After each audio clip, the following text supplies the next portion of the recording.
to my channel. This is Sharni Kaur and this is the read section of it, where I don't read and just blabber.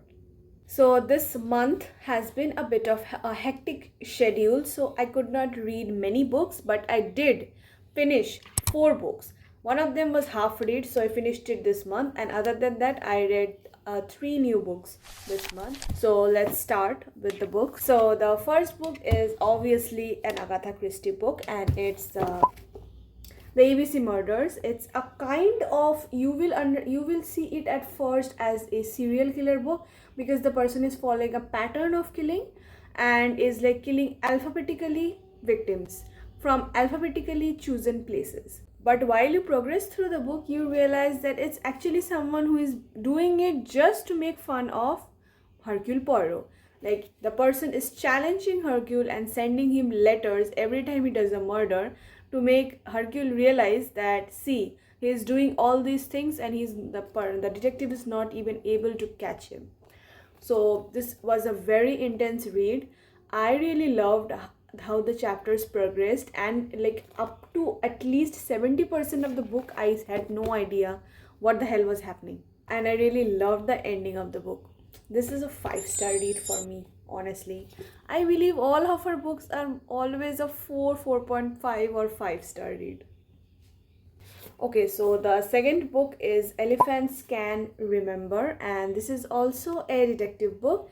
It's about this murder that happened like 12 years ago, and so the person who are related to the murder, some topics have come out of it, and now they're curious of actually what happened. When the investigation of the murder happened 12 years ago, it was like striked off as a double suicide, but there were many points in that which actually indicated that it can be a murder. There enters Hercule Poirot now 12 years later, and he has been asked to research about the murder and like investigate it again.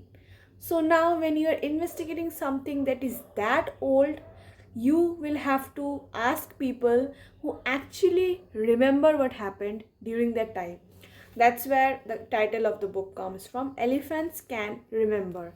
So elephants are the species of animals who are known for their intelligent brain and their memory capacity. They can remember many details from many years ago, which normal people or animals can't. Hence, this book has many elephants in the case, which is basically people who remembered about the time better than the others, who actually help Poirot weave back the case and solve it. This book was actually a very good read, even though some of the evidences I felt were a bit superficial, because like some of the evidences were like very easily found. I don't think so. A murder that happened 12 years ago, the evidences can be so easily found. Like, the police had records of everything of that case, and I had no idea how they even did that. So that was a part which I thought was simply put for the sake of the plot. But other than that, I really like this book. So it's a 4 out of 5 for me. Next is actually a rom-com kind of book. It's The 7-Year Slip. I have been seeing this book for over so many months. I have seen this book on every platform, and I was very intrigued by the blurb also, but I was not able to buy it because I was busy and all, and I was not getting time, and I was like thinking and rethinking, like, should I buy it or should I not? But then my brother gifted me this book, and so I have it, and then I read it. It took me 2 months because I was very slowly reading this book, because I did not have time. So I finally finished this book, and this was a massive hit for me. I loved this book. This book is basically about Clementine and this boy named, oh, I forgot his name. Shit. Wait, Ivan. So his name is Ivan, but I think he has a different name also. I don't remember. But this is about Clementine and Ivan. So basically, the plot goes that Clementine has this aunt whom she adores a lot, and she passes away, the aunt. So the aunt gives up her apartment to Clementine, and then Clementine goes to that apartment, and after that a strange occurrence happens, and this man is in her apartment, and she's like, what the heck? So basically, she then realizes that what her aunt used to say about the apartment is true. It's just that the apartment randomly slips back to 7 years ago. So the man she's seeing in her apartment is basically someone who was there 7 years ago, and so she is basically in the wrong timeline kind of situation. Now this apartment, you can't control when it slips back. It does it on its own, and it does it for its own reasons. So through that slipping, these two characters fall in love 7 years ago time, but in the present time, they both don't know each other and there are issues. So it's a very complex kind of read. Like, you have to make sure you're reading the timelines correctly. But yeah, that's how the book goes, and it's good. It's a good read. I love time slipping books a lot. I have read The Midnight Library also. It also has kind of a time slipping thing. This one also was great. I have also once read a book that had this loop kind of time thing, and I really like when books does that. It's fun. So this is a great read. I'll give it a 4.5. 4.5, yeah, 4.5. This was good. It was good. The rom-com part was a bit rushed in the beginning. So I thought, what the heck? But then it smoothed out, so I was fine with it.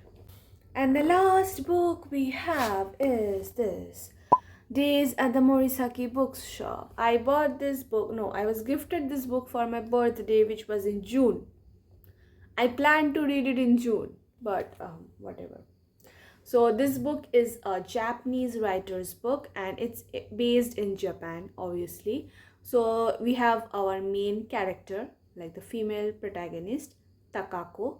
And Takako has gone through a very harsh breakup, and so she like is now trying to find herself again, and she leaves her job because the guy like she was dating is in the job, and the guy is like nonchalant. Like, he doesn't care that they broke up, and he's just still trying to like talk with her. So she gets very annoyed and she leaves the job. And then her uncle Satoru contacts her and says that she should come and live in the bookshop that he handles. But she was always weirded out by her uncle because he is a bit of a free kind of person, like, someone who doesn't really care about things and is just living on their own will. It's that kind of person. But still she goes because her apartment basically takes rents and she has no money. So she goes there, and she hates books. She has never read a book a single book in her life. So when she arrives there, she is like very mad about all the books. But slowly through the book, she falls in love with books, and she starts reading books. And that's when she realizes that how books can make you feel better. Okay, so and through the story, we also like find like bits and bits of her uncle's life, which like makes so much sense, like why he was like that. And there are many subplots also in the book, like about her aunt, and then about this another guy from this coffee shop. So basically we have this whole subplot, plot, and also life lessons. The book also has a kind of a found family trope, is what we call it, because she finds good people around her when she goes to that bookshop, and it makes her realize that it's good to have friends in life. So that's the book. Actually, I don't know how it ended at, I felt like it ended at a cliffhanger. I have no idea, but I think they have a second book of it, which is like More Days at the Morisaki Bookshop, I guess. I think I will read that book because this book left so many questions in my head, and I was like, what the heck, why did it end? So maybe I'll read that book next. But this was a good read, and I will probably give it a 4.5. Also a bit of a reading update, because I am reading this book currently, The Right Move. Correction, I'm rereading it for the 5th time because I love this book that much. Chef's kiss. I love whenever I feel low and I don't want to read any more books, because just I don't want to pressurize my head into reading a book. I read this book and it makes my mood so much better. And then I read another book. So I'm rereading this book, and I have just started yesterday, so I'm currently here. And also look at this bookmark. Oh my god.